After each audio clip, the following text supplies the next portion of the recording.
उस सुबह मेरी आंख खुली तभी बटलर ने दरवाजा नॉक किया और बोला, 7 बज चुके हैं यंग मास्टर। मैं तुरंत बिस्तर से उठा, फ्रेश हुआ, नाश्ता किया और अपनी स्कूल यूनिफॉर्म पहन ली। आज कोई नॉर्मल दिन नहीं था, आज था क्लास अवेकनिंग डे, मेरी पूरी जिंदगी का सबसे इंपॉर्टेंट दिन। मेरे माता पिता जोंग सिटी के 3 सबसे ताकतवर गार्डियंस में से 2 थे।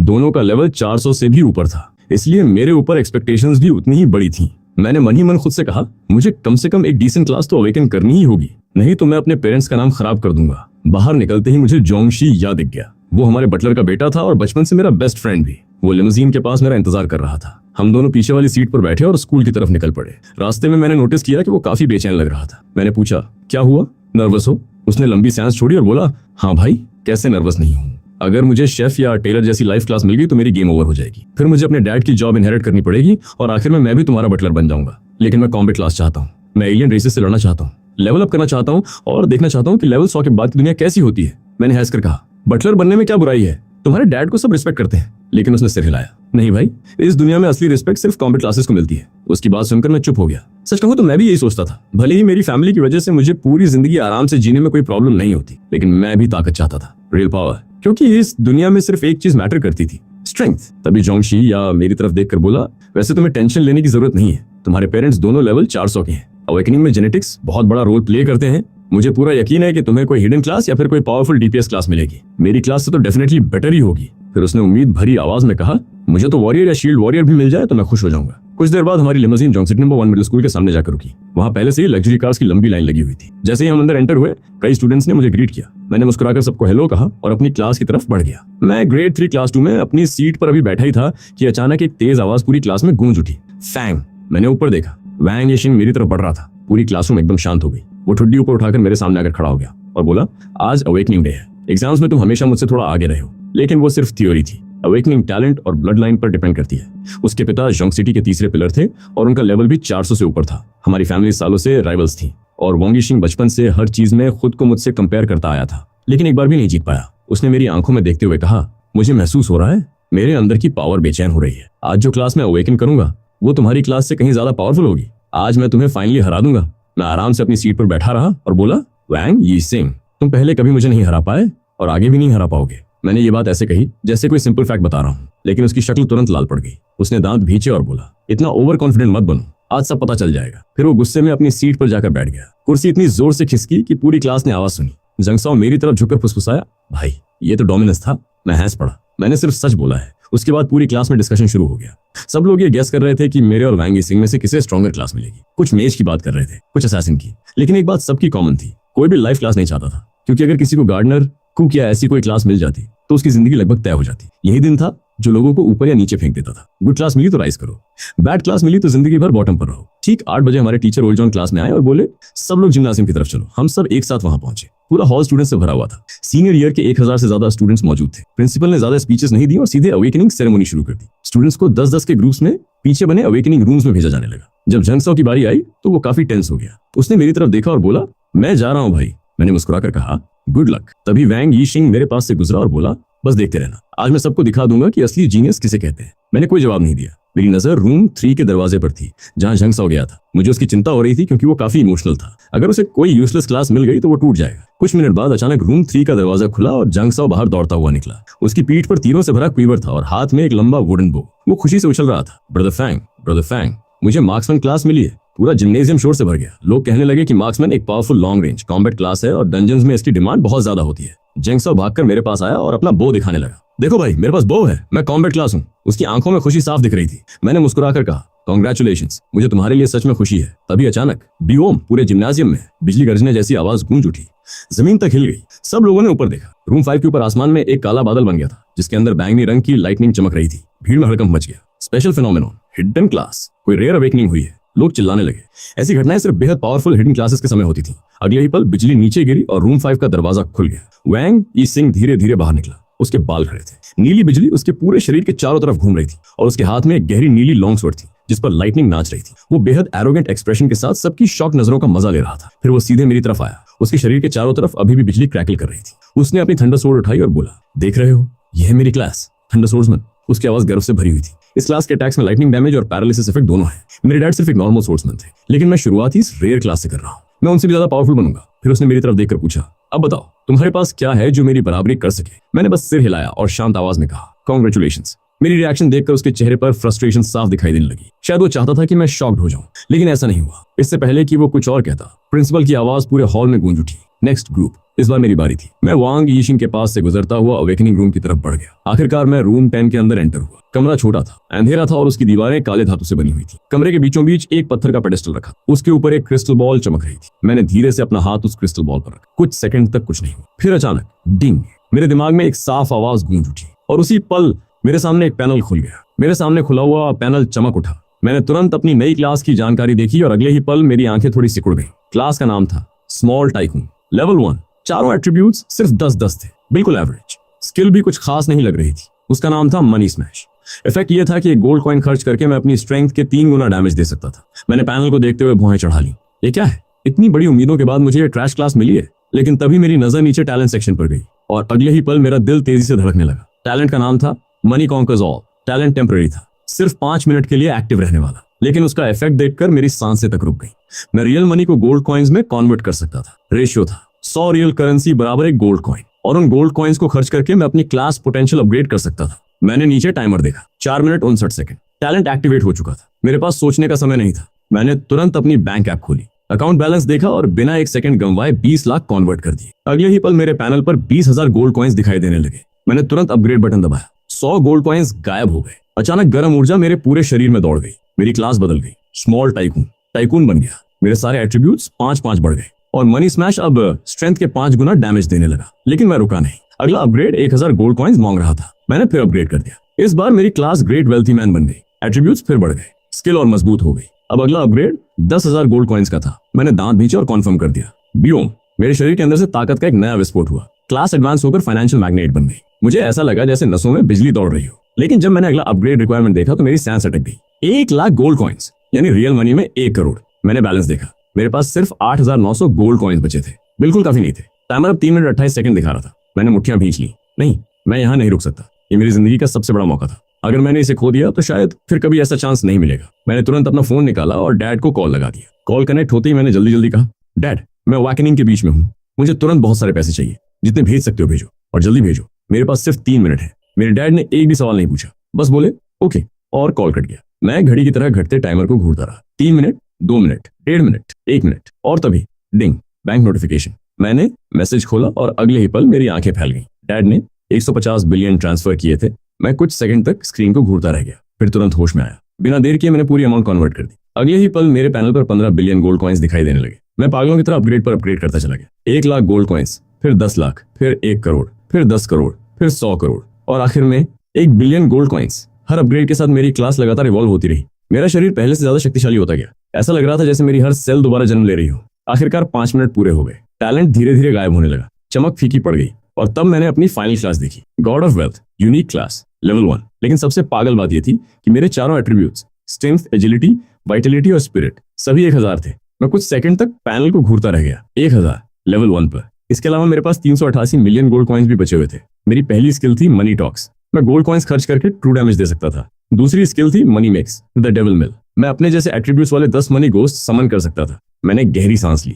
ये ब्रोकन है। उसी समय बाहर जिम्नेजियम में 4 मिनट गुजर चुके थे। अवेकनिंग रूम से कोई फिनोमेनन नहीं निकला था, इसलिए लोग बातें करने लगे थे। वांग यी चेंग हाथ बांध कर खड़ा था। उसने ताना मारते हुए कहा, लगता है चाहे पेरेंट्स कितने भी स्ट्रांग हो, बेटा ऑर्डिनरी ही निकला। आसपास के कई स्टूडेंट्स भी फुसफुसा रहे थे, लेकिन अगले ही पल BOOOOOM रूम 10 से इतनी तेज गोल्डन लाइट फूटी कि पूरा जिम्नेजियम चमक उठा। गोल्डन बीम सीधा छत को चीरते हुए आसमान में चली गई। ऊपर बादलों के बीच एक विशाल एंशिएंट कॉइन का फैंटम बन गया। पूरा आसमान सुनहरे रंग में रंग गया। हर स्टूडेंट की आंखें फटी रह गईं। वांग यीचेंग का थंडर फेनोमेनन उसके सामने बच्चों का खेल लग रहा था। तभी रूम का दरवाजा खुला और मैं बाहर निकल आया। पूरा हॉल मुझे घूर रहा था। वांग यीचेंग तेजी से मेरे सामने आ गया। उसकी आवाज में घबराहट थी। तुमने कौन सी क्लास अवेकन की? मैंने उसकी तरफ देखा और शांत स्वर में कहा, सीक्रेट। उसका चेहरा तुरंत बिगड़ गया, लेकिन मैं उसे इग्नोर करके आगे बढ़ गया। तभी जियांग शाओ दौड़ता हुआ आया और मुझे गले लगा लिया। भाई, वो गोल्डन कॉइन तो क्रेजी था।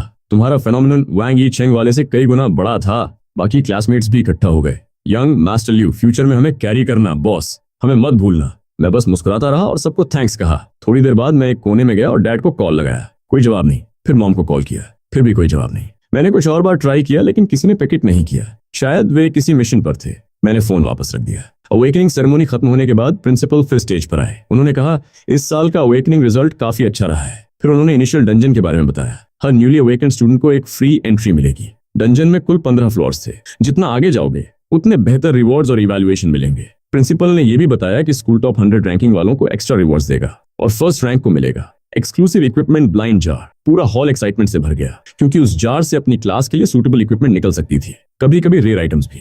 मेरी आंखें चमक उठी। मुझे वो जार चाहिए था क्योंकि मेरी क्लास नॉर्मल वेपन्स या आर्मर यूज नहीं कर सकती थी। मुझे एक्सक्लूसिव इक्विपमेंट की जरूरत थी। तभी वैंग यीचेंग फिर मेरे सामने आ गया। उसने कहा, हम दोनों की क्लासेस ने फिनोमेनन ट्रिगर किया है, लेकिन डंजन में साबित हो जाएगा कि स्ट्रॉन्गर कौन है। जांगशा तुरंत बोला, इतना ओवर कॉन्फिडेंट मत बनो। फैंग का फिनोमेनन तुमसे कहीं बड़ा था। वैंग यीचेंग ने नाक सिकोड़ ली और जोर से बोला, मेरी इनिशियल स्ट्रेंथ 60 है। आसपास खड़े स्टूडेंट्स हक्का बक्का रह गए। 60 स्ट्रेंथ? ये तो मॉन्स्टर है, अविश्वसनीय। वैंग यीचेंग गर्व से मेरी तरफ देखने लगा। शायद वो मेरी रिएक्शन का इंतजार कर रहा था, लेकिन मैंने सिर्फ उसकी तरफ देखा और कहा, ओह, बस एक शब्द। क्योंकि सच कहूं तो मैं बिल्कुल इंप्रेस नहीं हुआ था। उसकी स्ट्रेंथ 60 थी, मेरी स्ट्रेंथ 1000 थी। तुलना ही नहीं थी। वैंग यीचेंग का चेहरा गहरे लाल रंग का हो गया। उसने दांत भींच कर कहा, ठीक है, डंजन में सब पता चल जाएगा। तभी प्रिंसिपल ने अपना हाथ विशाल क्रिस्टल बॉल पर रखा। ग्रे लाइट पूरे हॉल में फैल गई। सभी स्टूडेंट्स टेलीपोर्टेशन के लिए तैयार हो जाएं। अगले ही पल रोशनी ने सबको ढक लिया और फिर सब गायब हो गए। मैंने आंखें खोली तो खुद को एक ग्रे एम्प्टी स्पेस में पाया। चारों तरफ सन्नाटा था। तभी एक मैकेनिकल वॉइस गूंजी, first challenge starting, 10 monsters incoming. मेरे सामने 10 लाल रोशनियां उभरी। वे धीरे धीरे आकार लेने लगी और अगले ही पल 10 विशाल टस्क्ड बॉस दिखाई दिए। मैंने बिना एक सेकंड गंवाए अपनी स्किल एक्टिवेट कर दी। 1 लाख गोल्ड कॉइन्स खर्च हुए। मनी मेक्स द डेविल मिल डिओम। मेरे आसपास 10 विशाल गोल्डन फिगर्स प्रकट हो गए। उनकी हाइट 2 मीटर से भी ज्यादा थी। पूरा शरीर शुद्ध सोने जैसा चमक रहा था। चेहरे की जगह सिर्फ एक बड़ा कॉइन सिंबल था। और सबसे डरावनी बात, हर मनी घोस्ट के एट्रीब्यूट्स मेरे जैसे थे, यानी 1000 स्ट्रेंथ, 1000 एजिलिटी, 1000 वाइटलिटी और 1000 स्पिरिट। बोर्ड्स अभी पूरी तरह स्पॉन भी नहीं हुए थे कि सामने वाला मनी घोस्ट आगे बढ़ा। उसने बस कैजुअली अपना हाथ घुमाया। अगले ही पल सभी 10 बोर्ड्स एक साथ हवा में फट गए। उनके ऊपर 2000 से ज्यादा डैमेज नंबर्स उभरे और वे लाल रोशनी बनकर गायब हो गए। फर्स्ट चैलेंज एक ही हिट में क्लियर हो गया। मैकेनिकल वॉइस कुछ पल के लिए जैसे खुद भी शॉक हो गई, फिर दोबारा गूंजी। सिस्टम ने अनाउंस किया, लेवल 1 क्लियर, और वो भी सिर्फ 1 सेकंड में। उसी पल मुझे 100 एक्सपीरियंस मिला और मैं सीधे लेवल 2 पर जंप कर गया। मेरे सारे एट्रीब्यूट्स 1000 से बढ़कर 1100 हो गए। साथ ही मेरे मनी घोस्ट भी पहले से बड़े और ज्यादा डेंजरस हो गए। उनकी अटैक पावर भी काफी बूस्ट हो चुकी थी।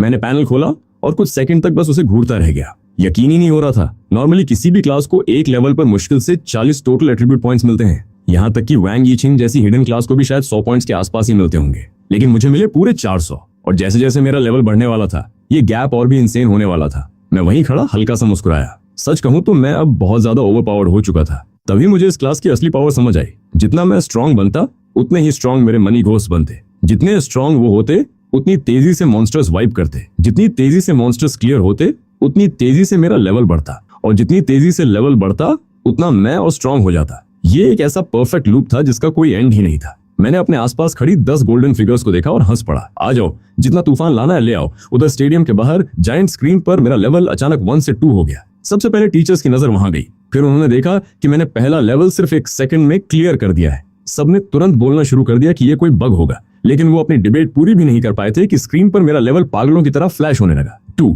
फिर 5, फिर 8, फिर 10। पूरा स्टेडियम एकदम साइलेंट हो गया। टीचर्स की आंखें फटी की फटी रह गईं। सबके मुंह खुले रह गए। ओल्ड जियांग रेलिंग पकड़कर कांप रहे थे। वाइस प्रिंसिपल ने गंभीर आवाज में कहा, ये बग नहीं हो सकता, हर क्लियर टाइम थोड़ा अलग है। तभी सबको रियलाइजेशन हुआ, मैं सच में डंजन को इतनी स्पीड से क्लियर कर रहा था। दूसरी तरफ डंजन के अंदर मैं लगातार आगे बढ़ता जा रहा था, एक लेवल के बाद दूसरा लेवल। मेरे मनी घोस्ट हर मॉन्स्टर को लिटरली डिलीट कर रहे थे। 20 वुल्व्स, 50 जंगल लेपर्ड्स, 100 आयरन बेयर्स, सब कुछ ही सेकंड्स में खत्म। मैं लेवल 3 पर पहुंचा, फिर 4 पर। हर बार मेरे एट्रीब्यूट्स में 100 पॉइंट्स और जुड़ जाते और मनी घोस्ट भी मेरे साथ ग्रो करते जाते। जब मैं लेवल 15 यानी फाइनल चैलेंज तक पहुंचा, तब मेरे सामने 200 एलीट ब्लड थर्स्टी लिजर्ड्स खड़े थे। ये सब लेवल 10 मॉन्स्टर्स थे और पूरे डंजन के सबसे मुश्किल एनिमीज माने जाते थे। मैंने बस उंगली से इशारा किया, क्लीन अप। मनी घोस्ट बिजली की तरह टूट पड़े।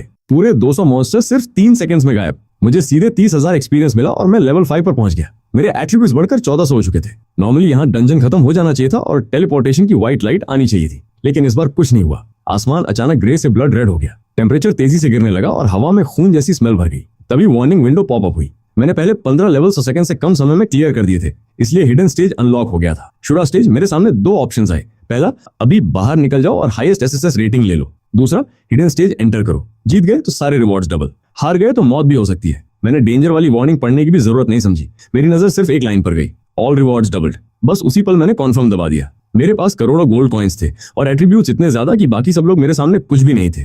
पीछे हटने का सवाल ही नहीं था। मेरे पैरों के नीचे की जमीन टूट गई और एक ब्लड रेड वॉर्टेक्स बन गया जिसने मुझे अंदर खींच लिया। जब मैंने दोबारा आंखें खोली तो मैं एक विशाल एंशिएंट बैटलफील्ड के बीच खड़ा था। चारों तरफ जली हुई काली धरती, टूटे हुए वेपन्स और जायंट बोन्स बिखरे पड़े थे। तेज हवा चल रही थी और दूर दूर से रोने जैसी क्रीपी आवाजें सुनाई दे रही थी। तभी जमीन कांपने लगी। अगले ही पल हर दिशा से सैकड़ों ब्लैक एबिसल वुल्व्स मेरी तरफ दौड़ पड़े।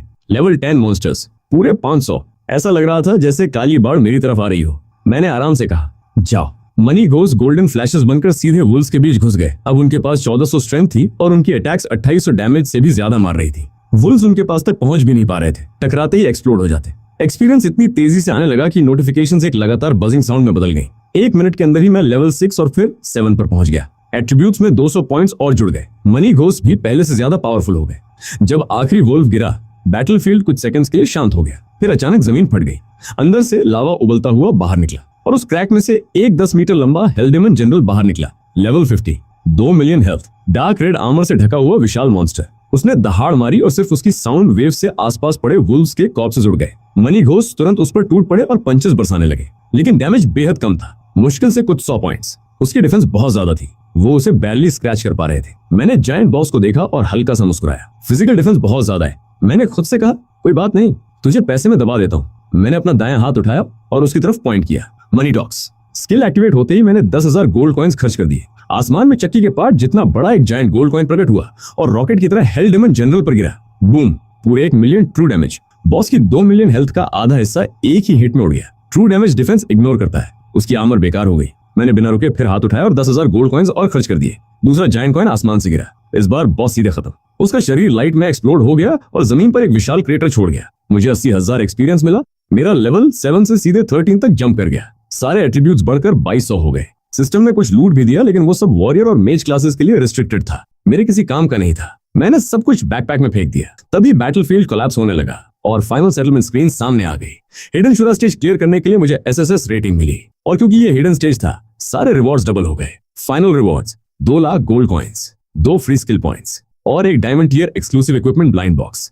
मैंने एक्साइटमेंट के साथ ब्लाइंड बॉक्स खोला। अंदर से डायमंड ग्रेड बूट्स निकले। नाम था टाइकून्स बूट्स। उनमें कोई डिफेंस नहीं था, कोई एक्स्ट्रा स्टैट्स भी नहीं थे, लेकिन उनका इफेक्ट देखकर मेरी आंखें चमक उठी। Plus 200% movement speed. Early game के लिए ये प्रैक्टिकली ब्रोकन आइटम था, नॉर्मल रनिंग स्पीड से 3 गुना तेज। मैंने तुरंत बूट्स पहन लिए और ऐसा महसूस हुआ जैसे मेरा शरीर हवा जितना हल्का हो गया हो। उसके बाद मैंने एक स्किल पॉइंट मनी टॉक्स पर लगा दिया। स्किल लेवल 2 में अपग्रेड हो गई और अब उसकी पावर पहले से भी ज्यादा टेरिफाइंग बनने वाली थी। स्किल अपग्रेड होते ही अब मनी टॉक्स पहले के 100 की जगह 150 गुना गोल्ड कॉइन्स को ट्रू डैमेज में कन्वर्ट करने लगी। मैंने तुरंत उसे फिर अपग्रेड करने की कोशिश की, लेकिन इस बार सिस्टम ने साफ बता दिया कि आगे का अपग्रेड लेवल रिक्वायरमेंट की वजह से लॉक्ड है। इसलिए मैंने दूसरा स्किल पॉइंट सीधे money makes the world go round पर डाल दिया। स्किल लेवल 2 पर पहुंच गई। डिस्क्रिप्शन देखते ही मेरी आंखें चमक उठी। अब मेरे समन किए हुए मनी घोस्ट मेरे एट्रीब्यूट्स का सिर्फ 100% नहीं, बल्कि पूरे 150% इनहेरिट करने वाले थे। ये बूस्ट छोटा नहीं था, ये सीधा गेम चेंजर था। मैंने संतुष्ट होकर सिर हिलाया और आदेश दिया, वापस आ जाओ। मेरे आसपास खड़ी 10 गोल्डन फिगर्स तुरंत लाइट स्ट्रीम्स में बदल गई और वापस मेरे शरीर के अंदर समा गई। इस तरह अगली बार उन्हें समन करने के लिए मुझे एक्स्ट्रा गोल्ड कॉइन्स खर्च नहीं करने पड़ेंगे। तभी आसमान से एक सफेद रोशनी उतरी और मुझे टेलीपोर्ट कर दिया। अगले ही पल मैं जिम्नेजियम के बीचों बीच खड़ा था। पूरा हॉल बिल्कुल साइलेंट था। ऐसा सन्नाटा जैसे किसी ने अचानक पूरी दुनिया का वॉल्यूम म्यूट कर दिया हो। दर्जनों टीचर्स और स्टाफ मेंबर्स मुझे ऐसे घूर रहे थे जैसे उन्होंने कोई मॉन्स्टर देख लिया हो। मेरी यूनिफॉर्म अब भी एकदम साफ सुथरी थी। ऐसा लग रहा था जैसे मैं डंजन से नहीं, बस थोड़ी देर वॉक करके लौटा हूँ। ऊपर जायंट स्क्रीन पर साफ दिख रहा था कि मैंने पूरे 15 फ्लोर्स क्लियर कर दिए हैं। कुछ ही सेकंड्स बाद क्राउड में हलचल मच गई। इम्पॉसिबल, ये हो ही नहीं सकता। पुराना रिकॉर्ड तो सिर्फ 12 फ्लोर था। लोग एक दूसरे पर चिल्लाने लगे। तभी स्क्रीन अचानक ब्राइट पर्पल गोल्ड लाइट से चमक उठी। अगले ही पल फाइनल रेटिंग दिखाई दी, एसएसएस। पूरा स्टेडियम फट पड़ा। टीचर्स अपनी सीटों से खड़े हो गए। कोई कह रहा था एसएसएस रैंक, तो कोई चिल्ला रहा था स्कूल के 100 साल के इतिहास में पहली बार। कई लोगों को अपनी आंखों पर भरोसा नहीं हो रहा था। वाइस प्रिंसिपल अपनी कुर्सी पर पीछे झुक गए, जैसे उनका दिमाग ही काम करना बंद कर चुका हो। और मैं बस दोनों हाथ पॉकेट्स में डालकर आराम से खड़ा रहा। स्क्रीन पर मेरा नाम सबसे ऊपर चमक रहा था। पर्पल और गोल्ड लेटर्स में लिखा था, first place Lufong, 15 floors cleared, SSS rating. दूसरे नंबर पर वैंगी शिंग था और उसका लेवल सिर्फ 2 दिख रहा था। उसे देखकर मेरे चेहरे पर हल्की सी मुस्कान आ गई। क्राउड में मौजूद किसी इंसान को असली कहानी नहीं पता थी। उन्हें नहीं मालूम था कि मैंने सिर्फ 15 नॉर्मल लेवल्स क्लियर नहीं किए थे। मैंने 3000 एबिस वुल्व्स को खत्म किया था। मैंने लेवल 50 हेल डीमन जनरल को 2 मिलियन हेल्थ समेत मिटा दिया था, वो भी सिर्फ कुछ ही मिनट्स में। लेकिन क्राउड को सिर्फ रैंकिंग दिख रही थी। तभी टेलीपोर्टेशन अरे फिर चमका। एलिमिनेटेड स्टूडेंट्स का पहला ग्रुप बाहर आया। ज्यादातर लोग दूसरे या तीसरे राउंड में ही बाहर हो गए थे। सबकी हालत खराब थी। किसी के कपड़े फटे थे, किसी के हाथ पर बैंडेज था, किसी के चेहरे पर स्क्रैचेस। सब कंप्लेन कर रहे थे कि लेवल 2 के वुल्व्स बहुत तेज थे और लेवल 3 में तो 1 मिनट भी सर्वाइव नहीं कर पाए। उनके सेटलमेंट पैनल्स पर एफ रेटिंग और सिर्फ 50 कॉपर कॉइंस का रिवॉर्ड दिख रहा था। एक लड़का हाथ में सस्ती मेडिसिन बॉटल पकड़े सिर हिला रहा था, जैसे सोच रहा हो कि इतनी मार खाने के बाद भी रिवॉर्ड कुछ नहीं मिला। तभी उसकी नजर मुझ पर पड़ी। मैं आराम से खड़ा था, बिना किसी चोट के। उसने तुरंत एश्यूम कर लिया कि मैं भी जल्दी एलिमिनेट हो गया होऊंगा। वो चेहरे पर स्मग एक्सप्रेशन लेकर मेरी तरफ बढ़ा, शायद कंधे पर हाथ रखकर कोई सिंपैथी वाली स्पीच देने वाला था। लेकिन उससे पहले ही क्लास 2 के होमरूम टीचर ने उसे रोक लिया। टीचर ने कहा, पहले ऊपर स्क्रीन देख लो, फिर बात करना। लड़का कंफ्यूज होकर मुड़ा। उसके साथ बाकी स्टूडेंट्स ने भी ऊपर देखा। अगले ही पल सब पत्थर की तरह जम गए। स्क्रीन पर सबसे ऊपर मेरा नाम था, 15 floors cleared, SSS rating. Medicine bottle पकड़े लड़के की आंखें फैल गईं। उसने पहले बॉटल देखी, फिर स्क्रीन, फिर मुझे। जैसे उसका दिमाग ये इन्फॉर्मेशन एक्सेप्ट ही नहीं कर पा रहा हो। कुछ देर तक किसी के मुंह से एक शब्द नहीं निकला। करीब 1.5 घंटे बाद टेलीपोर्टेशन एरे फिर चमका। इस बार जैंगशी बाहर निकला। उसका पूरा शरीर पसीने से भीगा हुआ था। यूनिफॉर्म कई जगह से फटी हुई थी। साफ दिख रहा था कि उसने जबरदस्त लड़ाई लड़ी है। उसने 8 लेवल्स क्लियर किए थे। बी रेटिंग मिली थी। रिवॉर्ड में सिल्वर वेंड वॉकर ब्रेसेस और रैपिड फायर नाम की स्किल बुक मिली थी। बाहर आते ही उसने हवा में मुट्ठी लहराई। कमाल हो गया। फिर वो सीधे मेरी तरफ आया। मैं उस वक्त पानी पी रहा था। उसने मेरे हाथ से बॉटल ली, आधी से ज्यादा एक ही सांस में खत्म कर दी और बैठते ही बोला, भाई तू बहुत तेज निकला। फिर उसने लेवल 8 की हॉरर स्टोरी सुनानी शुरू कर दी। बोला कि वहां 100 आयरन स्किन बेयर्स थे और उन्हें खत्म करते करते उसके हाथ जवाब दे गए। थोड़ी देर बाद उसने मुझे देखा और पूछा, वैसे तू कितने फ्लोर्स तक गया? उसने अंदाजा लगाया कि मैं साफ सुथरा हूँ तो शायद ए रेटिंग लेकर निकला होगा। मैंने आराम से जवाब दिया, सब क्लियर कर दिए। अगले ही पल उसने मुंह में भरा पानी सीधे बाहर उगल दिया। वो जोर जोर से खांसने लगा। क्या?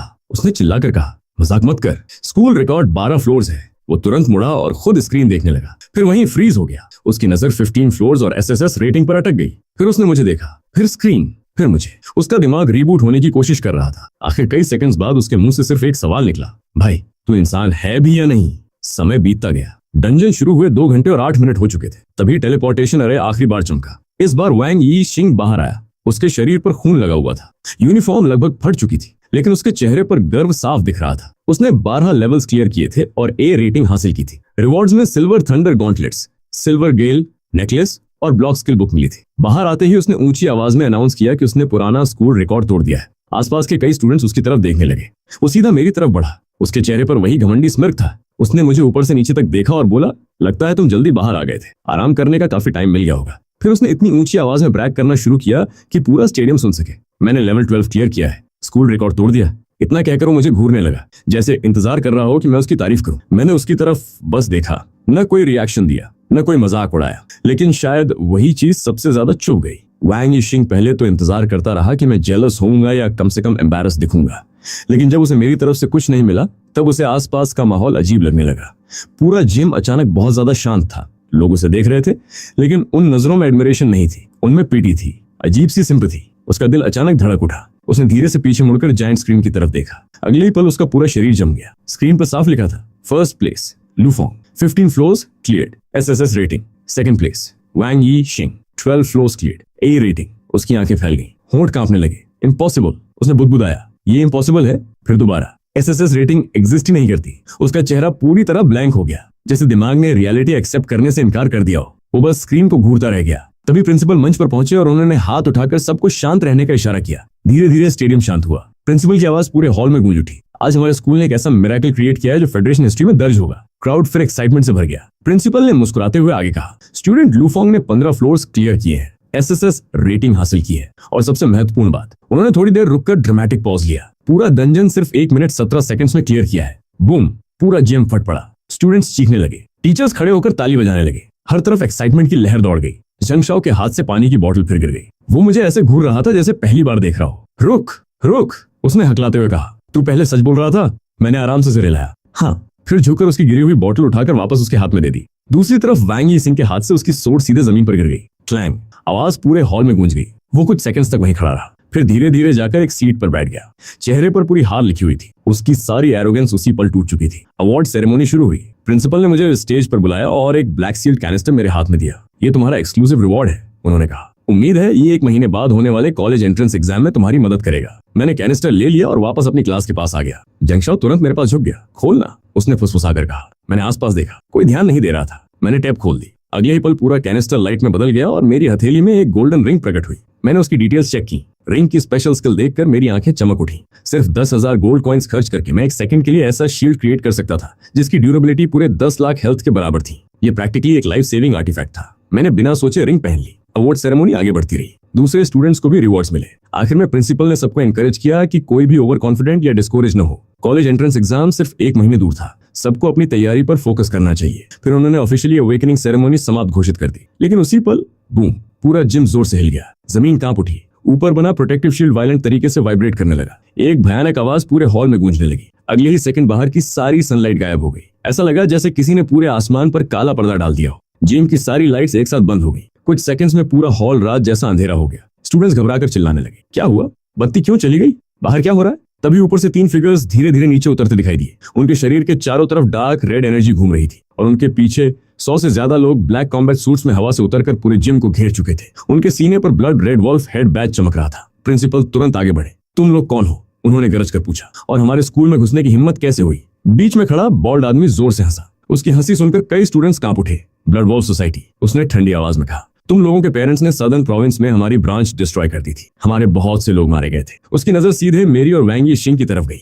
आज हम यहाँ ब्लड डेट वसूलने आए हैं। पूरा हॉल एकदम साइलेंट हो गया। प्रिंसिपल की आंखें सिकुड़ गईं। तुम लोग क्या चाहते हो? उन्होंने पूछा। क्या तुम्हें 3 पिलर्स और गार्ड टीम का डर नहीं? बॉल्ड आदमी फिर हंसा। 3 पिलर्स, उसने मजाक उड़ाते हुए कहा। वो सब एबिस रिफ्ट के रायट से संभालने गए हुए हैं। उसने आसमान की तरफ इशारा किया और हमने डार्क नाइट कैनोपी एक्टिवेट कर दिया है। इस बैरियर के अंदर से कोई सिग्नल बाहर नहीं जा सकता। बाहर वाला कोई इंसान यहाँ की आवाज नहीं सुन सकता, चाहे हम यहाँ सबको मार दें। प्रिंसिपल ने तुरंत इमरजेंसी कम्युनिकेटर निकाला। No signal. वाइस प्रिंसिपल ने भी कोशिश की। Same result. दोनों के चेहरे बदल गए। अगले ही पल प्रिंसिपल और वाइस प्रिंसिपल ने पूरी ताकत से बैरियर पर हमला कर दी। वाइस प्रिंसिपल की जायंट फ्लेमिंग एग्स आसमान तक पहुंच गई। प्रिंसिपल ने विशाल होली लाइट अवतार समन कर लिया। लेकिन जैसे ही उनके अटैक्स बैरियर से टकराए, बूम, दोनों सीधे पीछे उड़ गए। उन्होंने खून उगल दिया और स्टेज पर गिर पड़े। क्राउड में चीखें गूंज उठी। बॉल्ड आदमी ने मुस्कुराकर कहा, खेल खत्म। उसने हाथ उठाया। ल्यूफोंग और वांग यिशिंग को छोड़कर बाकी सबको मार दो। अगले ही पल कैओस शुरू हो गया। 100 से ज्यादा अटैकर्स एक साथ मूव हुए। विंड ब्लेड्स, फायरबॉल्स, शैडो एरोज, हर दिशा से अटैक्स बरसने लगे। स्टूडेंट्स पैनिक में भागने लगे। टीचर्स तुरंत सामने आ गए। अर्थ वॉल्स खड़ी हुई। वाटर कर्टन्स बनी। होली लाइट शील्ड्स चमक उठी। लेकिन एक्सप्लोजन्स लगातार डिफेंसेस को तोड़ रहे थे। टेबल्स और चेयर्स हवा में उड़ रहे थे। प्रिंसिपल खून उगलते हुए दोबारा खड़े हुए। स्टूडेंट्स को बचाओ, उन्होंने दहाड़ लगाई, किसी भी कीमत पर। फिर वो खुद लाइट बीम बनकर बॉल्ड लीडर पर टूट पड़े। लेकिन बॉल्ड आदमी ने ब्लड मिस्ट रिलीज की। होली लाइट पूरी तरह सप्रेस हो गई। प्रिंसिपल फिर से बुरी तरह घायल होकर नीचे गिर पड़े। वाइस प्रिंसिपल मदद करने पहुंचे ही थे कि डैगर लिए खड़ा एफेमिनेट आदमी अचानक उनके पीछे प्रकट हुआ और उनकी पीठ में गहरा वार कर दिया। उसी समय कर्स सील्स वाली महिला ने दोनों पर ग्रे सर्कल्स डाल दिए। उनकी स्पीड और स्ट्रेंथ तेजी से गिरने लगी। नीचे टीचर्स की डिफेंसिव लाइन टूटने लगी। एक टीचर की अर्थ वॉल स्मैश हो गई और वो पीछे जा गिरा। अटैकर्स सीधे स्टूडेंट्स तक पहुंच गए। हर तरफ चीखें, एक डर और भगदड़ मच गई। मेरे पास खड़ा एक स्टूडेंट कांपती आवाज में बोला, खत्म हो गया। उसने डर से कहा, ये लोग सब लेवल 40 से ऊपर हैं और वो 3 लीडर्स शायद लेवल 100 से भी ऊपर। उसकी आवाज टूट गई। हम लड़ ही नहीं सकते। मैंने उसकी बात सुनी, फिर धीरे से अपनी उंगलियां मोड़ी। उस समय मेरा लेवल सिर्फ 13 था, लेकिन मेरे टोटल एट्रीब्यूट्स पहले ही 2200 तक पहुंच चुके थे और अब मेरे मनी गोस्ट मेरे एट्रीब्यूट्स का 150% इनहेरिट करते थे, यानी 3300 एट्रीब्यूट्स। उन अटैकर्स को खत्म करने के लिए उससे ज्यादा कुछ चाहिए भी नहीं था। मैंने एक कदम आगे बढ़ाया। मेरी आंखों में सुनहरी चमक उभरने लगी। आसपास कैओस मचा हुआ था। लोग भाग रहे थे, चीख रहे थे, लेकिन मेरे चेहरे पर सिर्फ एक शांत मुस्कान थी। मैंने धीरे से सांस ली और मनी घोस्ट को समन करने के लिए अपना हाथ उठाया। फील्ड क्लियर कर दो। मैं आगे बढ़ने ही वाला था कि अचानक दोनों तरफ से किसी ने मेरे हाथ पकड़ लिए। एक तरफ वैंग यिशिंग था, दूसरी तरफ जियांग शाह। वैंग यिशिंग के चेहरे पर खून लगा हुआ था, लेकिन उसने उसे पहुंचने की भी कोशिश नहीं की। उसकी आंखों में साफ डर था। तू पागल हो गया है क्या?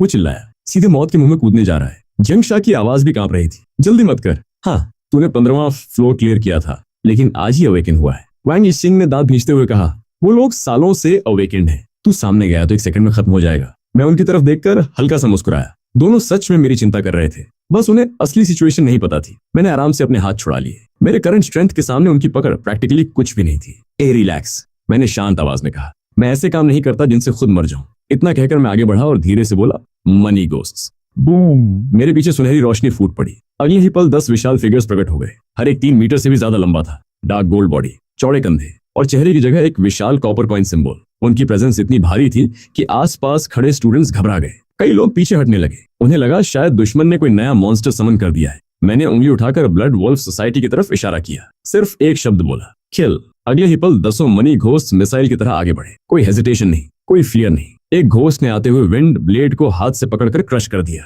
दूसरे ने सामने खड़े अटैकर के सीने में पंच मारा। उसके 3300 एट्रीब्यूट्स के सामने दुश्मन का शरीर कागज की तरह उड़ गया और दीवार में जाकर धंस गया। तीसरे ने 2 अटैकर्स को गर्दन से पकड़कर आपस में दे मारा। हर तरफ कैओस फैल गया। ब्लड वॉल्फ सोसाइटी की फ्रंट लाइन लिटरली टूटने लगी। मनी घोस्ट स्किल्स की परवाह ही नहीं कर रहे थे। फायर बॉल्स उन पर गिर रहे थे, शैडो एरोज लग रहे थे, लेकिन उनकी गोल्ड बॉडीज बैरली हिल रही थी। कुछ ही मोमेंट्स में पूरा बैटलफील्ड पलटने लगा। जो टीचर्स अभी तक मुश्किल से सरवाइव कर रहे थे, उन्होंने अचानक ब्रीदिंग स्पेस पा ली। सभी टीचर्स की नजर मनी घोस्ट्स पर गई, फिर उनकी नजर मुझ पर आकर रुक गई। उसी पल उन्हें समझ आया कि मैंने एसएसएस रेटिंग कैसे हासिल की थी। ऐसी समन्स तो अकेले पूरे बिगिनर डंजन को साफ कर सकती थी। वांगी सिंह और जियांगशा दोनों मुंह खोले खड़े थे। उनके दिमाग में शायद पहली बार रियलाइजेशन आया कि मेरी स्ट्रेंथ उनकी इमेजिनेशन से भी बाहर थी। ऊपर आसमान में लड़ रहे तीनों लीडर्स भी रुक गए। उन्होंने नीचे देखा। उनके चेहरों से मजाक उड़ाने वाली मुस्कान गायब हो गई। बॉल्ड लीडर की नजर सीधे मुझ पर टिक गई। उसकी आंखें सिकुड़ गईं। पहले दिन इतना पावरफुल समन, उसने ठंडी आवाज में कहा।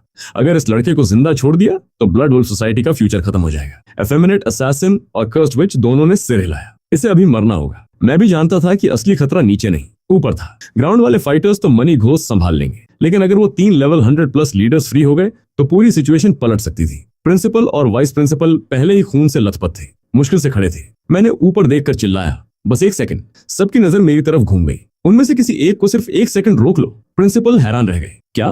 मैंने फिर कहा, 1 सेकंड के लिए उसे इमोबिलाइज कर दो, बाकी मैं संभाल लूंगा।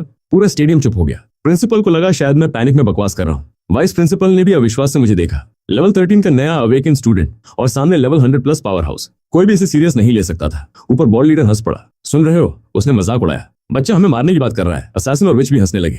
तभी विच ने वाइस प्रिंसिपल पर एजिंग कर्स फेंका। उनकी स्पीड तुरंत गिर गई। बॉल लीडर ने मौका देखकर सीधा उनके सीने पर किक मारा। बूम! वाइस प्रिंसिपल मिसाइल की तरह नीचे गिरे। खून उगल दिया। प्रिंसिपल दर्द से दहाड़ उठे। उन्होंने मेरी तरफ देखकर चिल्लाया, तैयार है या नहीं? इस बार मेरी आवाज बिल्कुल शांत थी। मुझ पर भरोसा कीजिए, मैंने कहा। अगर जिंदा रहना है तो जैसा कह रहा हूँ वैसा कीजिए। वाइस प्रिंसिपल हंस पड़े। उनके मुंह से खून बह रहा था। वैसे भी मरने वाले हैं, उन्होंने कहा। ट्राई कर लेते हैं। प्रिंसिपल ने भी सिर हिलाया। अगले ही पल दोनों ने अपनी सारी बची हुई ताकत जला दी। लाइट चेन्स आसमान में फैल गई और बॉल लीडर के हाथ पैरों में लिपट गई।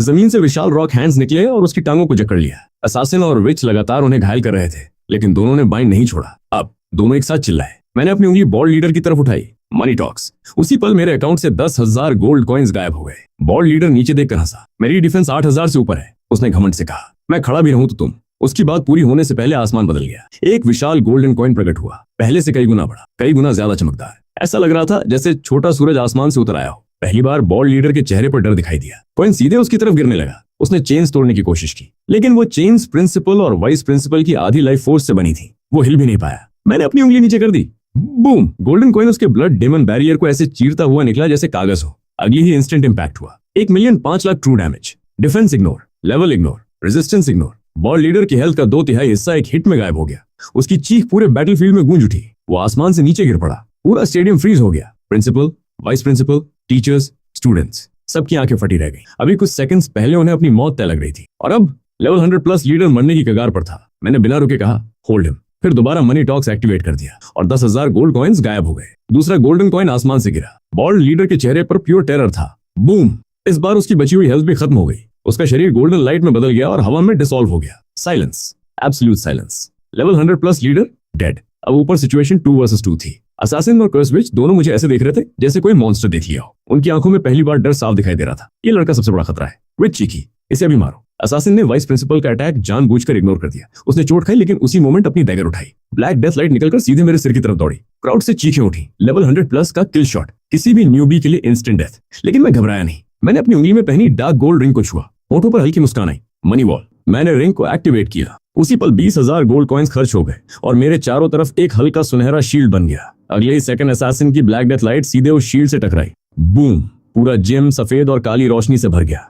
इंपैक्ट इतना भयानक था कि आसपास की जमीन तक फट गई। कई स्टूडेंट्स डर के मारे आंखें बंद कर बैठे, लेकिन शील्ड टूटा नहीं। डेथ लाइट ने लगातार 2 बड़े इंपैक्ट्स दिए और शील्ड की ड्यूरेबिलिटी तेजी से गिरने लगी। 10 लाख में से पूरे 6,30,000 पॉइंट्स उड़ गए, लेकिन फिर भी 3,70,000 ड्यूरेबिलिटी बची हुई थी। लेवल 100+ का अल्टीमेट अटैक भी उसे पूरी तरह डिस्ट्रॉय नहीं कर पाया। कुछ मोमेंट्स बाद रोशनी गायब हुई। डस्ट धीरे धीरे बैठने लगी और मैं वहीं खड़ा था, बिल्कुल सेफ। मेरे शरीर पर एक स्क्रैच तक नहीं था। पूरा स्टेडियम स्तब्ध रह गया। अभी तक सबको लगता था कि मेरी अटैक पावर ही अब्सर्ड है, लेकिन अब उन्हें समझ आया कि मेरी डिफेंस भी उतनी ही टेरिफाइंग थी। ऊपर हवा में खड़ा असासिन मेरी तरफ घूर रहा था। उसके चेहरे पर पहली बार पैनिक दिखा। वो यकीन ही नहीं कर पा रहा था कि उसका स्ट्रॉन्गेस्ट किल शॉट फेल हो गया। मैंने ऊपर देखकर प्रिंसिपल और वाइस प्रिंसिपल से कहा, बाकी दोनों को रोकिए, मैं फिनिश करता हूँ। दोनों के अंदर जैसे नई जान आ गई। अभी कुछ मिनट्स पहले जो लोग हार मान चुके थे, अब उनकी आंखों में उम्मीद लौट आई थी। वो पूरी ताकत से असासिन और कर्स विच पर टूट पड़े और मैं लगातार मनी टॉक्स एक्टिवेट करता गया। पहला गोल्डन कॉइन गिरा, बूम, असासिन के शरीर का आधा हिस्सा उड़ गया। दूसरा कॉइन विच के डिफेंसिव शील्ड पर गिरा, उसका प्रोटेक्शन तुरंत टूट गया। फिर तीसरा, फिर चौथा। कुछ और अटैक्स के बाद दोनों लेवल 100+ लीडर्स भी खत्म हो गए। उनकी चीखें हवा में गूंजी और अगले ही पल उनके शरीर रोशनी में बदलकर गायब हो गए। फाइट खत्म। कुल समय मुश्किल से 1 मिनट। पूरा बैटलफील्ड एकदम शांत हो गया। हर कोई मुझे ऐसे देख रहा था जैसे मैं इंसान नहीं, कोई वॉकिंग डिजास्टर हूँ। प्रिंसिपल लड़खड़ाते हुए मेरी तरफ आए। उनका शरीर खून से भरा हुआ था। वो मेरे सामने रुककर झुकने लगे। माफ करना, उन्होंने भारी आवाज में कहा। मैं प्रिंसिपल होकर भी अपने स्टूडेंट्स की रक्षा नहीं कर पाया। आखिर में तुम्हें हमें बचाना पड़ा। मैंने तुरंत उन्हें रोक दिया। ऐसा मत कीजिए, मैंने कहा। यह आपकी गलती नहीं थी। प्रिंसिपल ने मेरी तरफ देखा। मैंने शांत आवाज में आगे कहा, वो लोग मेरे और वैंगी सिंह के लिए आए थे। हमारे पेरेंट्स की पुरानी दुश्मनी थी। स्कूल बस बीच में फंस गया। मैंने जो किया वो खुद को और बाकी सबको बचाने के लिए। ये मेरी रिस्पॉन्सिबिलिटी थी। प्रिंसिपल कुछ सेकंड्स तक मुझे देखते रहे, फिर धीरे से सिर झुका दिया। धन्यवाद। दूसरी तरफ वैंगी सिंह सब कुछ देख रहा था। पहले डंजन, फिर एसएसएस रेटिंग, फिर लेवल 100+ लीडर्स का अंत। अब उसके अंदर कंपटीशन वाली भावना लगभग खत्म हो चुकी थी। उसे समझ आ गया था कि हमारे बीच का गैप बहुत ज्यादा बड़ा है। तभी ऊपर बना डार्क नाइट कैनोपी टूटने लगा। काले रंग का बैरियर दरारों से भर गया। अगले ही पल वो हजारों टुकड़ों में बिखर गया। सूरज की रोशनी फिर से जिम के अंदर भर गई। फोन्स दोबारा सिग्नल पकड़ने लगे। कुछ ही मिनट्स बाद गार्ड टीम पहुंच गई। एक मिलिट्री जेट स्कूल के ऊपर रुका और उसमें से एक आदमी कूदकर नीचे आया। Guard team captain Ji शूनिंग। उसके चेहरे पर पैनिक साफ दिख रहा था। उसे रिपोर्ट मिली थी कि स्कूल में 3 लेवल 100+ इन्वेडर्स घुस आए और डार्क बैरियर एक्टिवेट हो चुका है। पूरे रास्ते उसे यही लगा था कि यहाँ पहुंचकर सिर्फ बॉडीज मिलने वाली हैं, लेकिन अंदर आते ही वो फ्रीज हो गया। स्टूडेंट्स जिंदा थे, डरे हुए थे, घायल थे, लेकिन जिंदा थे। मैं और वैंगी सिंह भी सेफ थे। कैप्टन जी शूनिंग ने राहत की सांस ली, इतनी गहरी कि लगा अभी यहीं गिर जाएगा। वो लगातार बड़बड़ा रहा था, बच गया, मेरा करियर बच गया। फिर उसकी नजर प्रिंसिपल और वाइस प्रिंसिपल पर गई। दोनों बैंडेजेस में लिपटे हुए थे। जी शूनिंग ने तुरंत अश्यूम कर लिया कि इन्हीं दोनों ने किसी तरह तीनों इन्वेडर्स को मार गिराया होगा। वो दौड़ता हुआ प्रिंसिपल के पास पहुंचा और उनका हाथ पकड़ लिया। हीरोज, वो जोर से बोला, आप दोनों हीरोज हैं। उसने एक्साइटमेंट में प्रिंसिपल का हाथ हिलाना शुरू कर दिया। हजारों स्टूडेंट्स को बचा लिया, शहर को बचा लिया, मेरा करियर भी बचा लिया। प्रिंसिपल और वाइस प्रिंसिपल दोनों ऑकवर्ड हो गए। प्रिंसिपल ने धीरे से अपना हाथ छुड़ाया। क्रेडिट हमें नहीं मिलना चाहिए, उन्होंने कहा। फिर मेरी तरफ इशारा कर दिया। हमने बस उन्हें रोका था। असली लड़ाई इस लड़के ने जीती है। जी शूनिंग फ्रीज हो गया। उसने मुझे देखा, फिर जमीन पर पड़े कॉर्प्सेस देखे, फिर दोबारा मुझे। उसके चेहरे पर साफ लिखा था कि उसका दिमाग ये बात एक्सेप्ट नहीं कर रहा। एक स्टूडेंट जो आज ही अवेकन हुआ, उसने 3 लेवल 100+ पावर हाउसेस मार दिए। वो खुद जाकर कॉर्प्सेस इंस्पेक्ट करने लगा। कुछ मिनट्स बाद आखिरकार उसे सच्चाई माननी पड़ी। वो मेरे पास आया और मेरे कंधे पर हाथ रखा। जब तुम्हारे पेरेंट्स जवान थे तब उन्हें जीनियस कहा जाता था, उसने कहा, लेकिन तुम उनसे भी आगे निकल गए। मैंने बस मुस्कुराकर कहा, थोड़ी लक अच्छी थी। जी शूनिंग अचानक सीरियस हो गया। उसने सबके सामने गहरा झुककर बाव किया। गार्ड टीम की तरफ से मैं माफी मांगता हूँ। उसकी आवाज पूरे हॉल में गूंजी। हमारी फेलियर की वजह से ब्लड वुल्फ सोसाइटी शहर के बीचों बीच बैरियर लगा सकी। अगर आज तुम नहीं होते, उसने वाक्य अधूरा छोड़ दिया। किसी को आगे सुनने की जरूरत नहीं थी। मैंने कहा, अंकल जी, एनिमी बहुत प्रिपेयर्ड था। पूरी गलती गार्ड टीम की नहीं है। लेकिन उसने सिर हिला दिया। नेग्लिजेंस होती है, उसने सख्त आवाज में कहा, कोई एक्सक्यूज नहीं। फिर उसने सबके सामने प्रॉमिस किया कि नेशनल अलायंस को मेरी सारी अचीवमेंट्स पूरी डिटेल्स के साथ रिपोर्ट की जाएंगी। तभी मुझे एक सवाल याद आया। अंकल जी, मैंने पूछा, ब्लड वुल्फ सोसाइटी को ये कैसे पता चला कि मेरे पेरेंट्स और वैंग यीशिंग के फादर फ्रंट लाइंस पर हैं? ये तो टॉप सीक्रेट इन्फॉर्मेशन थी। जाय शूनिंग का चेहरा तुरंत बदल गया। उसकी आंखें सिकुड़ गईं। तो सिटी के हाई लेवल्स में कोई ट्रेटर है, उसने धीरे से कहा। फिर उसकी आवाज बर्फ जैसी ठंडी हो गई। मैं उसे ढूंढ निकालूंगा, चाहे पूरी जांग सिटी उलटनी पड़े। इसके बाद उसने टीम्स को आदेश दिए। सीन सील कर दिया गया। इंजर्ड लोगों को ट्रीटमेंट मिलने लगा। स्टूडेंट्स को सेफली घर भेजा जाने लगा। मैं भी वहां से निकल पड़ा। रास्ते में यांग शाओ के कंधे पर हाथ रखा। चलो, हम दोनों लोगों की नजरों के बीच स्कूल से बाहर निकल गए। जब मैं घर पहुंचा तब पुराना बटलर पहले से मेरा इंतजार कर रहा था। उसने मुझे एक ब्लैक गोल्ड बॉक्स दिया। मास्टर और मैडम ने छोड़ा था। उसने कहा। मैंने बॉक्स खोला। अंदर एक इक्विपमेंट अपग्रेड कार्ड रखी थी। डिस्क्रिप्शन देखकर मैं चौंक गया। ये किसी भी डायमंड ग्रेड से नीचे के इक्विपमेंट को एक लेवल अपग्रेड कर सकती थी, वो भी ओरिजिनल इफेक्ट्स बनाए रखते हुए। मैंने बिना सोचे उसे अपनी मनी बैरियर रिंग पर इस्तेमाल कर दिया। गोल्डन रिंग चमक उठी और कुछ सेकंड्स बाद डायमंड ग्रेड बन गई। स्टैट चेक करते ही मेरी आंखें चमक उठी। प्लस 50 ऑल एट्रीब्यूट्स और स्किल भी अपग्रेड हो चुकी थी। 1000 गोल्ड डिस्पर्जन अब बदलकर 10,000 गोल्ड इनवल्नरेबिलिटी बन चुकी थी। अब इसे एक्टिवेट करने के लिए 20,000 गोल्ड कॉइंस लगते थे, लेकिन मेरे लिए वो अमाउंट कुछ भी नहीं थी। स्किल पूरे 2 सेकंड्स तक चलती थी और 20 लाख डैमेज तक एब्जॉर्ब कर सकती थी, यानी ठीक उतना जितना उस लेवल 50 हेल्थ डायमंड जनरल की पूरी हेल्थ थी। कूलडाउन भी बेहतर हो गया था। अब मैं इसे दिन में 2 बार यूज कर सकता था। मैंने रिंग वापस उंगली में पहन ली और बिस्तर पर लेट गया। रात काफी शांत थी। कमरे में सिर्फ चांदनी थी। मैं रिंग को देखते हुए अपने पेरेंट्स के बारे में सोचने लगा। बहुत कुछ था जो उन्हें बताना चाहता था। SSS rank awakening, hidden Shura stage, 3 level 100+ enemies को सोलो किल करना, नेशनल अलायंस की रिकॉग्निशन, गार्ड टीम का प्रॉमिस। मैं मुस्कुराया और छत की तरफ देखने लगा। काश आप दोनों यहाँ होते, मैंने धीरे से कहा। लेकिन मुझे नहीं पता था कि उसी समय फेडरेशन की सबसे खतरनाक फ्रंटलाइन बैटलफील्ड पर मेरे पेरेंट्स भी मेरे बारे में एक शॉकिंग खबर सुनने वाले थे। मैंने कुछ देर रिंग को घुमाते हुए देखा, फिर आखिरकार अपने पेरेंट्स का प्राइवेट एनक्रिप्टेड नंबर डायल कर दिया। फोन कई बार रिंग हुआ। मैं उम्मीद करता रहा कि इस बार कोई उठाएगा, लेकिन कुछ सेकंड्स बाद कॉल अपने आप डिस्कनेक्ट हो गई। मैंने भौहें सिकोड़ ली। अजीब है, मैंने धीरे से कहा। सुबह अवेकनिंग सेरेमनी के दौरान डैड ने कॉल उठाया था और मुझे पैसे भी भेजे थे, लेकिन उसके बाद से एक बार भी जवाब नहीं आया। जियांगचेंग में आज जो कुछ हुआ था, ब्लड वॉल्फ सोसाइटी का अटैक, 3 लेवल 100+ इन्वेडर्स, पूरा स्कूल इंसिडेंट, गार्ड टीम ने जरूर इसकी रिपोर्ट फ्रंट लाइन पर भेजी होगी। पेरेंट्स को अब तक सब पता चल जाना चाहिए था। मैंने खुद को समझाया कि शायद वो किसी ऐसे बैटलफील्ड जोन में होंगे जहां सिग्नल नहीं पहुंचता। ज्यादा सोचने का कोई फायदा नहीं था, लेकिन मुझे नहीं पता था कि उसी समय गार्ड टीम कमांड सेंटर में कैप्टन जी शूनिंग मेरी पूरी फाइल तैयार कर रहा था। Unknown mysterious class, 15 floors clear, 1 minute 17 seconds, SSS rating, 3 level 100+ power houses killed. हर डिटेल केयरफुली रिपोर्ट में डाली गई। फिर उसने फाइल सीधे ड्रैगन किंगडम हेडक्वार्टर्स भेज दी। रिपोर्ट भेजने के बाद कैप्टन जी और उसका डेप्यूटी काफी देर तक उसी के बारे में बात करते रहे। डेप्यूटी ने सिर हिलाते हुए कहा, जो इस लड़के ने आज दिखाया है, उसके बाद शायद इसे कॉलेज एंट्रेंस एग्जाम देने की भी जरूरत नहीं है। उसने हंसते हुए कहा, अगर ये खबर बाहर फैल गई तो सारी मेजर क्लास ट्रांसफर यूनिवर्सिटीज इसके पीछे पागल हो जाएंगी। कैप्टन जी ने भी सहमति में सिर हिलाया। सिर्फ मेजर यूनिवर्सिटीज नहीं, उसने कहा, टॉप 5 भी डायरेक्ट एडमिशन ऑफर करेंगी। डेप्यूटी की आंखें चमक उठी। ड्रैगन किंगडम की top 5 universities, genuine academy, Tianyu university, star academy, Shenji institute, holy spirit academy, ये वो जगह थी जहां पहुंचने का सपना करोड़ों अवेकन देखते थे। हर साल करोड़ों एप्लीकेंट्स में से सिर्फ कुछ हजार स्टूडेंट्स को एडमिशन मिलता था। कैप्टन जी ने गहरी सांस ली, यहां तक कि उसके पेरेंट्स भी। उसने कहा, जो जियांगचेंग के 100 साल में पैदा हुए रेयर जीनियसेस थे, वो भी टॉप टियर यूनिवर्सिटी तक पहुंचे थे, टॉप 5 तक नहीं। फिर उसकी नजर रिपोर्ट पर गई, लेकिन ये लड़का, उसके होठों पर कड़वी मुस्कान आई। अपने पेरेंट्स से भी बड़ा मॉन्स्टर है। तभी डेस्क पर रखा इमरजेंसी रेड फोन अचानक बज उठा। ट्रिंग ट्रिंग ट्रिंग। कैप्टन जी का चेहरा तुरंत गंभीर हो गया। उसने कॉल उठाई, कुछ सेकंड्स तक ध्यान से सुनता रहा, फिर उसका चेहरा पूरी तरह सफेद पड़ गया। फोन उसके हाथ से छूटकर डेस्क पर गिर गया। डेप्यूटी घबरा गया। क्या हुआ?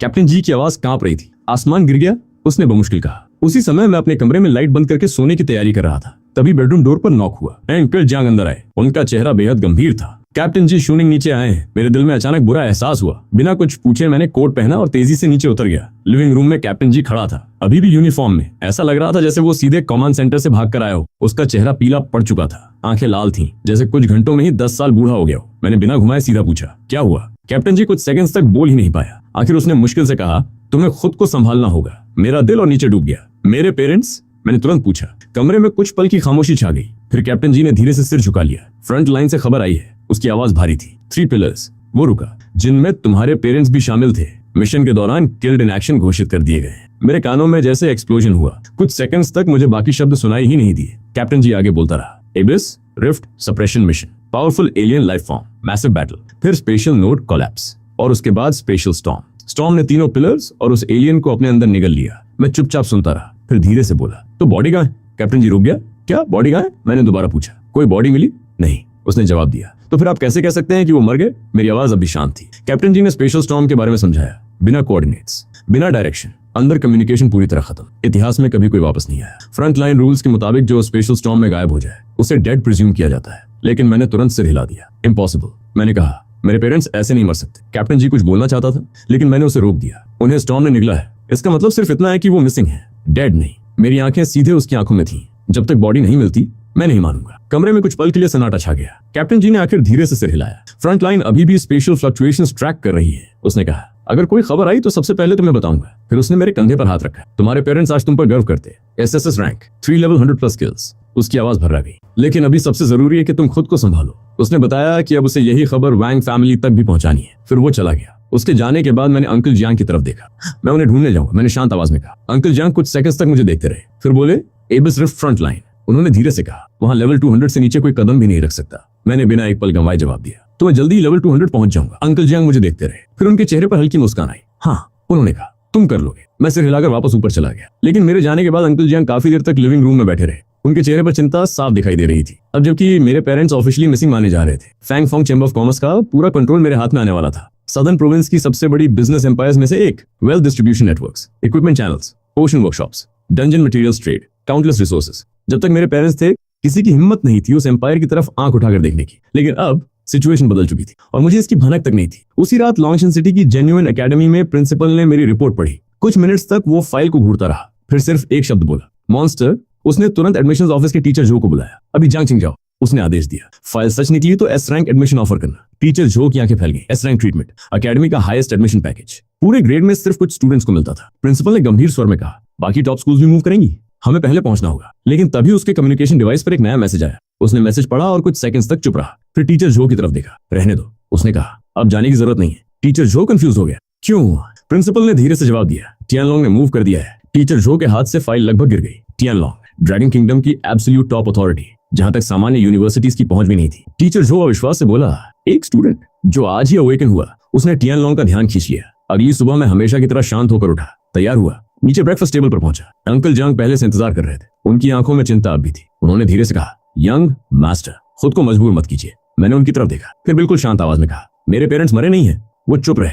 मैंने ब्रेकफास्ट की तरफ हाथ बढ़ाया। कोई बॉडी नहीं मिली, कोई प्रूफ नहीं है। मेरी आंखों में दृढ़ विश्वास था और मैंने धीरे से कहा, मैं उन्हें वापस लेकर आऊंगा। मैंने ब्रेकफास्ट खत्म किया और शांत आवाज में कहा, चाहे वो स्पेशल स्टॉर्म हो या एबिस रिफ्ट, मैं उन्हें वापस लेकर आऊंगा। मेरी आंखों में कोई हिचकिचाहट नहीं थी। अंकल जियांग कुछ सेकंड्स तक मुझे देखते रहे, फिर धीरे से सिर हिलाया। उन्हें पता था कि एक बार मैं कोई फैसला कर लूं तो उसे बदलना आसान नहीं होता। मैंने कुर्सी से उठते हुए कहा, लेकिन उससे पहले मुझे जल्दी से जल्दी स्ट्रांग बनना होगा। आज पूरा दिन डंजन्स ग्राइंड करूंगा, समझ गया? अंकल जियांग ने जवाब दिया। मैं सीधे जियांगचिंग प्रोफेशन सेंटर पहुंच गया। एंट्री फी भरने के बाद मुझे डंजन सिलेक्शन रूम में ले जाया गया, जहां दर्जनों होलोग्राफिक स्क्रीन्स हवा में तैर रही थी। हर स्क्रीन पर अलग अलग डंजन्स की डिटेल्स दिखाई दे रही थी। मैंने बिना ज्यादा समय गंवाए फ्रॉस्ट केव चुन लिया। Recommended level 13 to 18। मैं अभी लेवल 13 पर था। परफेक्ट। डिफिकल्टी सिलेक्ट करने का ऑप्शन आया, नॉर्मल, हार्ड, नाइटमेयर, हेल। मैंने बिना एक सेकंड सोचे हेल डिफिकल्टी पर टैप कर दिया। स्क्रीन तुरंत लाल रंग में चमक उठी। Warning, hard difficulty and above requires staff conformation. कुछ मोमेंट्स बाद प्रोफेशन सेंटर यूनिफॉर्म पहने एक यंग स्टाफ मेंबर मेरी तरफ आया। नेम टैग पर लिखा था लियू चेंग। उसने स्क्रीन पर नजर डाली और फिर मेरी तरफ देखा। एक्सक्यूज मी, उसने संदेह से कहा, क्या आपने गलती से हेल डिफिकल्टी सिलेक्ट कर दी? नहीं, मैंने सीधा जवाब दिया। लियू चेंग कुछ सेकंड्स तक मुझे घूरता रहा। आप सीरियस हैं? उसने पूछा। Hello solo? हाँ। इस बार उसके चेहरे का रंग बदल गया। ये मजाक नहीं है, उसने लगभग डांटते हुए कहा। फ्रॉस्टकेव हेल मोड के लिए कम से कम 4 लोगों की टीम रेकमेंड की जाती है, टैंक, हीलर और 2 DPS। उसने सिर हिलाया। आप डंजन क्लियर नहीं करेंगे, सीधे मर जाएंगे। मैंने बहस नहीं की, वो सिर्फ अपना काम कर रहा था। इसलिए मैंने फोन निकाला और सीधे कैप्टन जी शूनिंग को कॉल कर दिया। कॉल कनेक्ट होते ही मैंने कहा, अंकल जी, प्रोफेशन सेंटर में हूँ, फ्रॉस्टकेव हेल एंटर करना चाहता हूँ, लेकिन स्टाफ अप्रूवल नहीं दे रहे। दूसरी तरफ कुछ सेकंड्स खामोशी रही। फिर कैप्टन जी बोले, फोन उसे दो।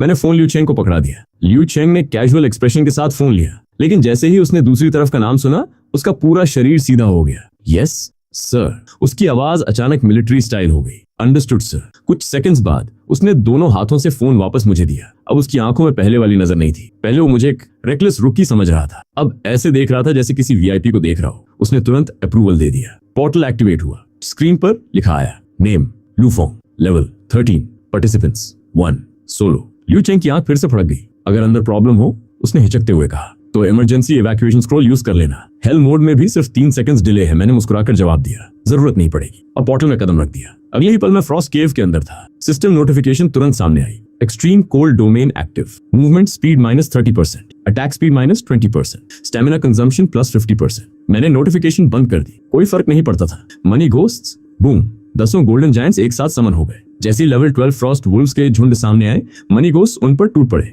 वुल्व्स दिखाई देते और अगले ही पल जमीन में चिपके हुए मिलते। मैं आराम से आगे चलता रहा। ट्रैप्स एक्टिवेट हुए, जायंट आइस स्पीयर्स निकले, फ्रोजन एक्सप्लोजन्स हुए, लेकिन मनी घोस्ट ने सब टैंक कर लिया। First section 3 minutes clear, second section 5 minutes clear, third section 6 minutes clear. जो भी सामने आया इंस्टेंटली वाइप हो गया। एक्सपीरियंस लगातार बढ़ती रही। मेरा लेवल 14 हुआ, फिर कुछ देर बाद 15, फिर 16। आखिरकार मैं डंजन के सबसे अंदर वाले बॉस रूम तक पहुंच गया। विशाल आइस गेट धीरे धीरे खुला। अंदर एक विशाल प्लेटफॉर्म पर 10 मीटर लंबा इस ब्लूबेयर सो रहा था। Frost tyrant, level 50, 1 million plus HP। Health mode में इसकी खास एबिलिटी थी।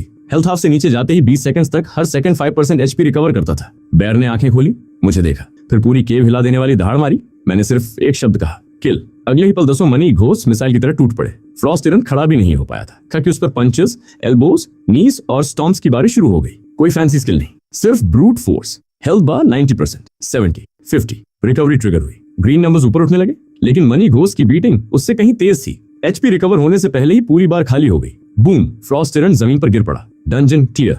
मुझे 80,000 एक्सपीरियंस मिली। लेवल सीधे 17 तक पहुंच गया। Final rating SSS। Clear time 29 minutes 48 seconds. मैंने ड्रॉप्स कलेक्ट किए, लेकिन हमेशा की तरह सब दूसरे क्लासेस के इक्विपमेंट थे। उन्हें इन्वेंट्री में फेंका और बाहर निकल आया। प्रोफेशन सेंटर में वापस पहुंचा तो लियू चेंग आराम से फोन पर बात कर रहा था। मुझे देखकर वो खड़ा हो गया। उसने सोचा मैं फेल होकर वापस आया हूँ। कोई बात नहीं, उसने दिलासा देते हुए कहा। पहली बार हेल्थ फेल होना नॉर्मल है। कम से कम आधा घंटा सर्वाइव तो कर गए। तभी उसके पीछे क्लियर स्क्रीन चमक उठी। Purple gold text, frost cave, health difficulty, solo clear, Lufong, 29 minutes 48 seconds. Success rating. Liu Cheng की आंखें लगभग बाहर निकल आईं। होली क्रैप, वो चीख पड़ा। आपने क्लियर कर दिया? मैंने बस कहा अगला डंजन खोल दो। कौन सा? उसकी आवाज कांप रही थी। लावा रुइंस, मैंने जवाब दिया। Hello difficulty. लियू चेंग ने कांपते हाथों से लिस्ट खोली और पोर्टल एक्टिवेट कर दिया। मैंने उसे धन्यवाद कहा और सीधे अगले डंजन में एंटर कर गया। बाद में लियू चेंग ने एक्साइटमेंट में कैप्टन जी को कॉल करके सारी बात बता दी, लेकिन उस समय मुझे कुछ नहीं पता था। उसी वक्त कैप्टन जी सिटी लॉर्ड हन केंशन के साथ मीटिंग में बैठे थे। रिपोर्ट सुनने के बाद दोनों ने पुराने रिकॉर्ड्स निकाले। Previous fastest frost cave hell clear, full 4% team, average level 15, time 3 hours 17 minutes 42 seconds और मेरी solo clear time 29 minutes 48 seconds। Room कुछ मोमेंट्स के लिए बिल्कुल साइलेंट हो गया। सिटी लॉर्ड हन केंशन ने आखिर गहरी सांस ली। मॉन्स्टर, उन्होंने धीरे से कहा, आज के दिन में पहली अच्छी खबर यही है। फिर दोनों बात करने लगे कि 5 ग्रेट एकेडमी जरूर मुझे रिक्रूट करने आएंगी। शायद इस मौके का इस्तेमाल करके जियांग चेंग में कुछ high level experts temporary station भी किए जा सकते हैं। तभी रूम की खिड़की के पास अचानक एक आदमी दिखाई दिया। किसी ने उसे एंटर करते नहीं देखा। कोई अलार्म नहीं बजा, कोई वार्निंग नहीं आई। वो बस वहां खड़ा था। लॉन्ग ब्लैक कोट, शांत चेहरा, भयानक प्रेजेंस। कैप्टन जी तुरंत खड़े हो गए और वेपन की तरफ हाथ बढ़ाया, लेकिन सिटी लॉर्ड हन केंशन के चेहरे का रंग बदल गया। वो तुरंत झुक गए। माय लॉर्ड, उन्होंने सम्मान से कहा। कैप्टन जी का दिल धक से रह गया। आदमी ने धीरे से एक ब्लैक टोकन निकाला। उसके सामने गोल्डन ड्रैगन बना था। पीछे सिर्फ 2 शब्द लिखे थे, हेवनली ड्रैगन। कमरे का तापमान जैसे अचानक गिर गया। उस इलाके में मिशन पर मौजूद एक आदमी को सिर्फ मेरी वजह से ऊपर बैठे हायर अप्स ने भेजा था, ताकि वो आकर एक क्विक लुक ले सके। बाद में कैप्टन जी ने मुझे उस मीटिंग में क्या हुआ था सब डिटेल में बताया। ब्लैक कोट वाला आदमी आते ही मेरी पूरी फाइल मंगवाता है और 10 सेकंड से भी कम टाइम में पूरी फाइल अपने हाथ में लेकर पढ़ डालता है। फिर उसने सिर्फ इतना कहा कि मुझे कुछ भी नहीं बताया जाएगा, कोई ड्रामा क्रिएट नहीं किया जाएगा और किसी को यह भी पता नहीं चलना चाहिए कि वो वहां आया था। उसके बाद जो हुआ, उसने सबको शॉक कर दिया। बिना किसी टेलीपोर्ट लाइट, बिना किसी इफेक्ट, बिना किसी वार्निंग के वो उनकी आंखों के सामने ही फेड आउट हो गया, जैसे कभी वहां था ही नहीं। तभी सबको समझ आ गया कि वो टीएन लॉन्ग से आया था। कैप्टन जी ने बताया कि टीएन लॉन्ग कोई साधारण ऑर्गेनाइजेशन नहीं है। वो 5 ग्रेट एकेडमी से भी ऊपर की लेवल पर मौजूद ग्रुप है, जो देश के सबसे एलीट ग्रेजुएट्स को चुनकर अपने अंदर लेता है और सीधे कंट्री के हाईएस्ट अथॉरिटी को रिपोर्ट करता है। तभी समझ आया कि अभी तक कोई एकेडमी मुझे रिक्रूट करने क्यों नहीं आई थी। लावा रुइंस में एंटर होने के बाद मैंने पूरा दिन लगातार डंजन्स क्लियर किए।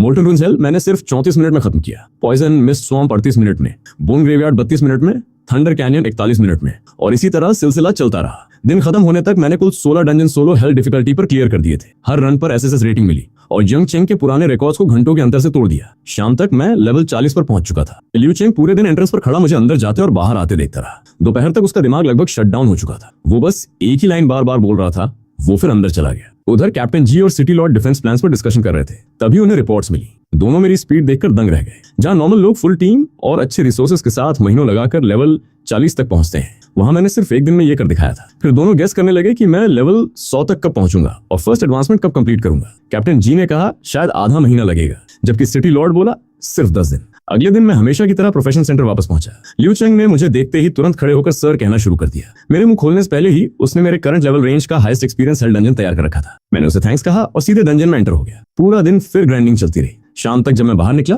तब मैं लेवल 58 पर था। सिर्फ 1.5 दिन में लेवल 13 से लेवल 58। मैंने अपना पैनल देखा और कैलकुलेशन लगाई। ज्यादा से ज्यादा 1 हफ्ते के अंदर मैं लेवल 100 तक पहुंचकर फर्स्ट एडवांसमेंट कंप्लीट कर सकता था। उसी दौरान मुझे फैंग चेंबर ऑफ कॉमर्स की सिचुएशन का भी पता चला, जिसे मेरे माता पिता ने खड़ा किया था। चेंबर के एग्जीक्यूटिव्स इमरजेंसी मीटिंग कर रहे थे, क्योंकि उन्हें पहले पता चल चुका था कि 3 पिलर्स अब नहीं रहे। कुछ लोग कह रहे थे कि जैसे ही ये न्यूज बाहर जाएगी, बाकी फैक्शंस चेंबर पर टूट पड़ेंगे। उनका सुझाव था कि बड़े ग्रुप्स को शेयर्स, चैनल्स और प्रॉफिट्स का हिस्सा देकर प्रोटेक्शन खरीद ली जाए, ताकि चेंबर कोलैप्स न हो। लेकिन कुछ लोगों ने याद दिलाया कि मैं लीगल हेयर हूं और ज्यादातर शेयर्स मेरे पास हैं, इसलिए कोई भी बड़ा डिसीजन मेरी अप्रूवल के बिना नहीं हो सकता। तभी कुछ लोगों ने कहा कि मैं सिर्फ 18 साल का हूं और चेंबर ऑफ कॉमर्स चलाना नहीं जानता, इसलिए मुझे साइडलाइन करके डिसीजंस लेने चाहिए। उनमें से एक ने यह भी कहा कि मैंने स्पेशल प्रोफेशन अवेकन किया है और अवेकनिंग के तुरंत बाद लेवल 100 के पावर हाउस को मार गिराया था। लेकिन बाद में पता चला कि चेंबर के ज्यादातर एग्जीक्यूटिव्स इन स्टोरीज पर विश्वास ही नहीं करते थे। उनका मानना था कि शायद मेरे माता पिता ने कोई हिडन बैकअप प्लान छोड़ा होगा और एकेडमीज के रिक्रूटर्स भी अभी तक नहीं आए थे, इसलिए उनके हिसाब से सारी रूमर्स बढ़ा चढ़ाकर बताई जा रही थी। आखिरकार उन्होंने फैसला किया कि अगली सुबह वो मुझसे मिलेंगे और मुझे शेयर्स तथा चैनल्स छोड़ने के लिए मनाएंगे।